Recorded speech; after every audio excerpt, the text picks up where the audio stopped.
There are moments in history so extraordinary, so impossibly defiant of all logic and reason, that when you first hear about them, you think someone must have made it up. This is one of those moments. On the morning of October 25, 1944, a small aluminum-hulled destroyer, a ship so lightly built compared to its enemies that sailors called her class a tin can, stood between the most powerful battleship ever constructed and thousands of American lives. The Yamato, a floating fortress, a steel giant displacing over 72,000 tons, armed with 9 guns so enormous that their shells alone weighed as much as a small car. And the USS Johnston, a destroyer displacing just over 2,000 tons, essentially a speedboat with guns compared to what was bearing down on her, turned directly toward that monster and charged. Not because the odds were good. They were catastrophic. Not because survival was likely. It was nearly impossible. But because one man, a half-Cherokee boy from Pawnee, Oklahoma, who had clawed his way up from poverty and prejudice to command his own warship, had made a promise. He had promised that he would never retreat from an enemy force. And Commander Ernest Edwin Evans was a man who kept his word, even unto death. This is the story of the USS Johnston. This is the story of the battle off Samar. This is the story of perhaps the greatest single act of naval courage in the history of the United States Navy. And it begins, as so many great American stories do, with a man who had every reason to give up and never did. Let us go back. Back before the battle. Back before the smoke and fire and thunder of Leyte Gulf. Back to a small town in Oklahoma, in the early years of the 20th century, where a boy of Cherokee and Creek blood was growing up in circumstances that would have broken most people before they had even started. Ernest Edwin Evans was born on August 13, 1908, in Pawnee, Oklahoma. He was half Cherokee and 1/4 Creek Indian. His family background was not easy. His white grandfather had married a Creek woman to gain control of her land allotment, the kind of calculated, cynical manipulation of Native American families that was all too common in that era. And then, when he had what he wanted, the grandfather divorced her and disowned their son, who would become Ernest's father. So Ernest came from a family already marked by betrayal, by hardship, by the grinding weight of a society that did not see people of his heritage as fully equal. He grew up in Muskogee, Oklahoma, and attended Central High School, a school that was nearly entirely white. Think about that for a moment. A half-Cherokee boy in the 1920s in Oklahoma, pushing through every day in an environment that was not designed for him. And yet he did not just survive. He thrived. He participated in activities, he earned respect, and he graduated. That alone tells you something profound about who Ernest Evans was at his core. In May of 1926, at just 17 years old, Evans enlisted in the United States Navy. He was not from a wealthy family. He had no political connections. He had no powerful friends who could open doors for him. What he had was talent, determination, and an extraordinary mind. After just 1 year of enlisted service, he earned an appointment to the United States Naval Academy at Annapolis. Not through political pull, not through connections, on his own merit. He entered as a midshipman on June 29, 1927, and he graduated with a Bachelor of Science degree in 1931. His classmates gave him a nickname. They called him the Chief, and they meant it as a tribute to his natural leadership, to his quiet authority, to the way other men instinctively looked to him when things got hard. Let that sink in for a moment. A Native American man in 1920s and early 1930s America, born poor, born without advantage, climbing through a system that was riddled with the prejudices of that era, and rising all the way to command his own warship. The story of Ernest Evans, even before October 25, 1944, is already a story worth telling.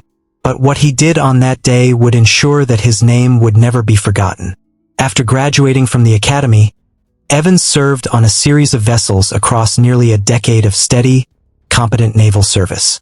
He served on the USS Colorado, the USS Roper, the USS Rathburn, the USS Pensacola, the USS Chaumont, the USS Cahokia, and the USS Black Hawk. He worked in naval aviation as a gunnery observer. He learned his trade with the thoroughness and dedication of a man who understood that excellence was not optional.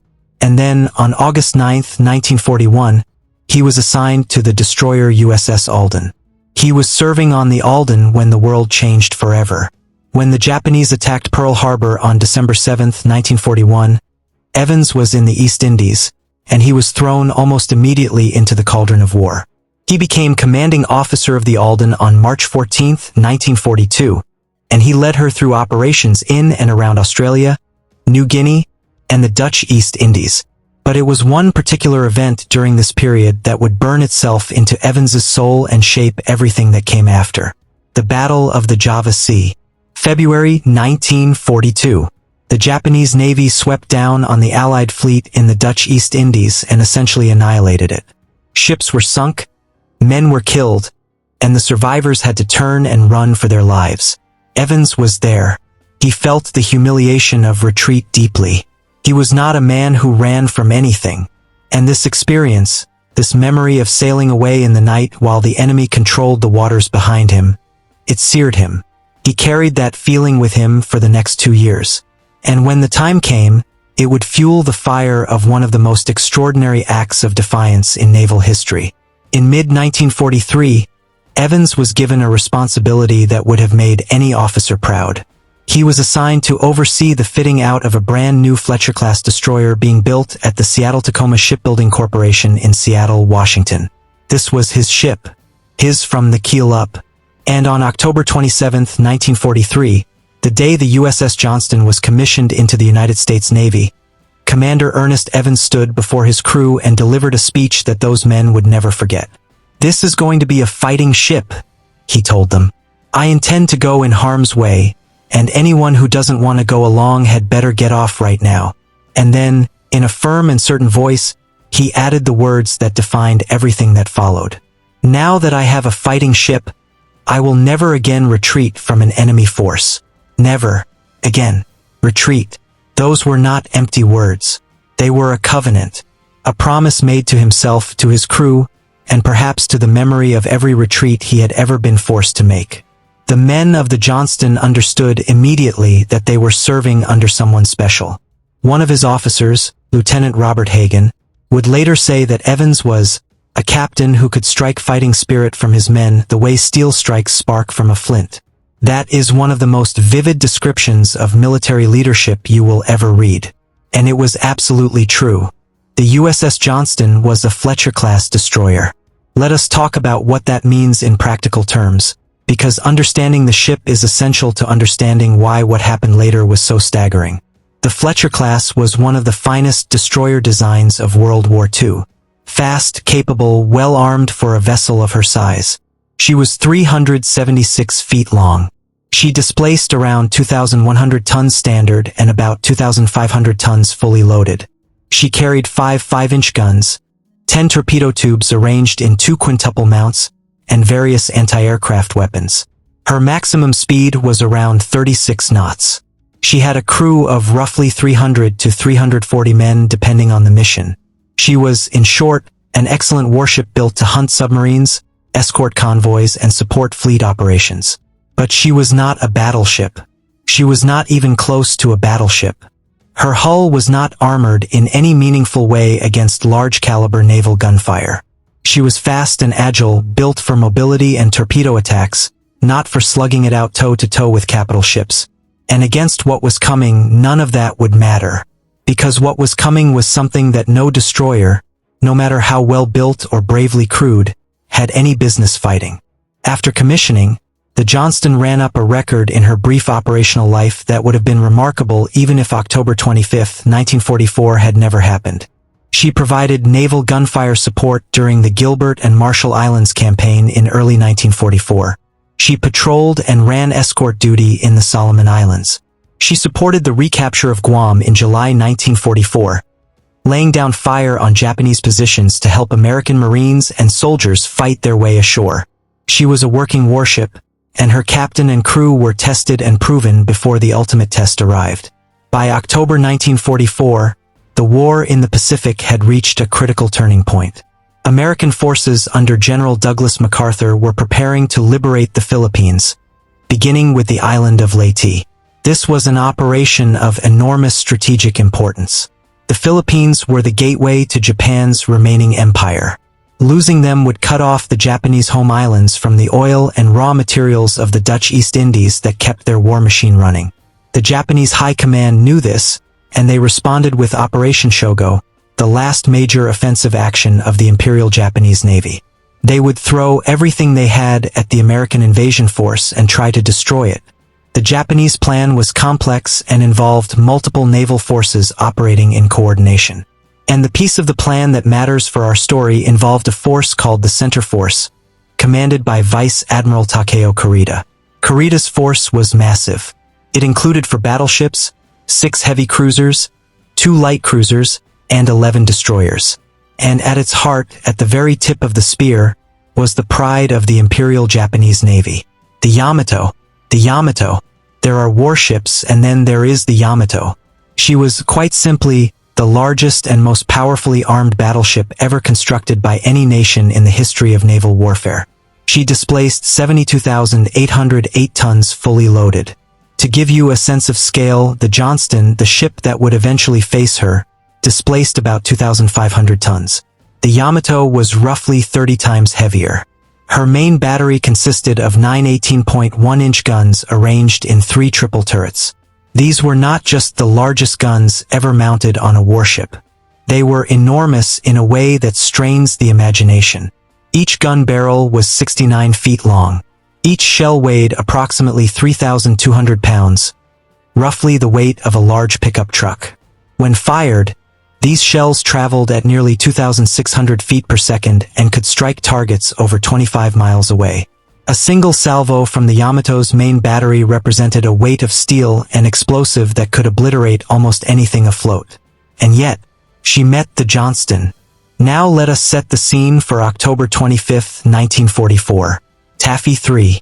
This was the task unit designation of the small American force that would bear the brunt of what happened that day. Task Unit April 3, 77, known as Taffy 3, was commanded by Rear Admiral Clifton Sprague. It consisted of 6 escort carriers, 3 destroyers, including the Johnston, the USS Hull, and the USS Herman, and 4 destroyer escorts, including the famous USS Samuel B. Roberts. That was it. 6 small carriers, 3 destroyers, 4 destroyer escorts.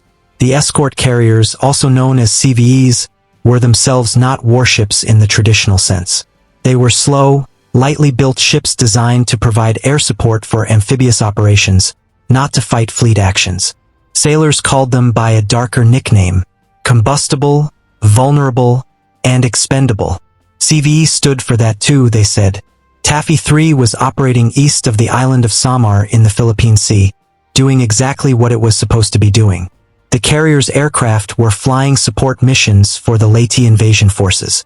The escorting destroyers were maintaining their screen. Everything was routine. There was no reason to expect anything unusual. The massive American battle fleet under Admiral Halsey had been lured away to the north by a Japanese decoy force. The San Bernardino Strait, which led around the northern tip of Samar and directly toward Taffy 3's position, had been left unguarded. Nobody knew that Kurita's center force had passed through that strait during the night and was now, at dawn on October 25th, bearing down directly on the thin screen of escort carriers and their handful of escorts. The radar contact came in at 6:45 in the morning. The watch officer on the Johnston saw large surface contacts to the north, contacts that should not have been there. At first, some men thought it might be Halsey's battleships returning. And then the pagoda-style masts of Japanese warships appeared on the horizon, and the masts were followed by the hulls, and the hulls were followed by the first gun flashes. At 6:58 in the morning, the Japanese opened fire, and the battle off Samar had begun. Rear Admiral Sprague immediately ordered Taffy 3 to head east at top speed, to launch aircraft and to make smoke. Smoke screens were vital. If the Japanese gunners could not see clearly, their aim would be degraded. And the rain squalls that were moving through the area that morning would also provide precious moments of concealment. But top speed for the escort carriers was around 17 to 18 knots. The Japanese cruisers could make 32 to 35 knots. The Yamato and her battleships could make 27 knots. They were faster than what they were pursuing, and they were closing the range rapidly. The shells were already falling close, great columns of colored water rising around the American ships, the Japanese using dyed shells so they could distinguish their own splashes and correct their aim. Something had to be done. Something had to slow the Japanese down. Something had to buy time, even if only minutes. And that something, without waiting for orders, without hesitation of any kind, was Commander Ernest Evans of the USS Johnston. At 6:57, 1 minute before the Japanese even opened fire, Evans had already made his decision. He ordered his helm to port and turned the Johnston directly toward the enemy fleet. He ordered his crew to generate a smokescreen, the Johnston laying dense chemical smoke from her generators to help mask the retreating carriers. And then he took the Johnston straight at the Japanese. Charging. Not retreating. Charging. Think about what this meant.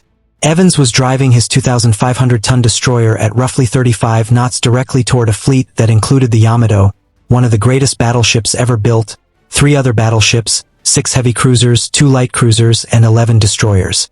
He was bringing a knife to a howitzer fight. He was bringing a speedboat to confront a fleet. There was no logic to it in conventional terms. There was only courage of a kind that most of us will never fully understand. According to some accounts, Evans told his crew over the ship's intercom that a large Japanese fleet had been contacted, that they were believed to have 4 battleships and 8 cruisers, and that this would be a fight against overwhelming odds from which survival cannot be expected. "We will do what damage we can," he told them. Those words, or something very close to them, captured exactly the spirit of what was happening. Survival was not the expectation. Damage to the enemy was the goal. And if the men of the Johnston gave their lives doing it, they would give them protecting their shipmates and the invasion force ashore. The Johnston began her torpedo run. Evans had calculated that to be effective with torpedoes, he needed to close to within about 10,000 yards of the Japanese force, roughly 5 miles. He was starting from about 34,000 yards away. So he drove the Johnston through a hall of fire, weaving, chasing shell splashes, because the Japanese were unlikely to fire again at the exact spot where they had just missed. It was a terrifying tactic. It required absolute nerve. It required a helmsman of exceptional skill and a captain who could read the incoming fire and react in fractions of seconds. The Johnston had all of that, and remarkably, incredibly, on that first run, the Japanese could not hit her. 2 of Japan's heavy cruisers, the Kumano and her sister ship Suzuya, fired off numerous salvos at the Johnston as she charged, and they missed. Every single shot. The Johnston was weaving, making smoke, turning at the last possible instant, doing everything a destroyer could do to survive in waters dominated by capital ships. And she was surviving. Then she got to work. Johnston's 5-inch guns began firing on the Kumano. Rapid fire as fast as the gun crews could load and shoot. Over the next several minutes, the Johnston fired more than 200 main battery shells at the Kumano and struck her at least 45 times. Fires erupted on the Japanese cruiser's superstructure. The Johnston was inflicting real damage on a ship that outweighed her many times over. And then Evans closed to within 10,000 yards the effective range of his torpedoes, and he fired all 10 of them. The exact number of torpedo hits is not definitively established by the historical record, but at least 1 torpedo struck the Kumano squarely and blew off her bow. The bow, gone. Removed by a single torpedo from a destroyer that had no business being there at all. Kumano was forced out of the battle, and the heavy cruiser Suzuya, instead of continuing her attack on the American carriers, turned to escort the damaged Kumano. 2 capital ships, removed from the fight by the USS Johnston's charge. Evans turned his ship back toward the carriers, having driven 2 heavy cruisers out of the engagement without taking a single hit in the process.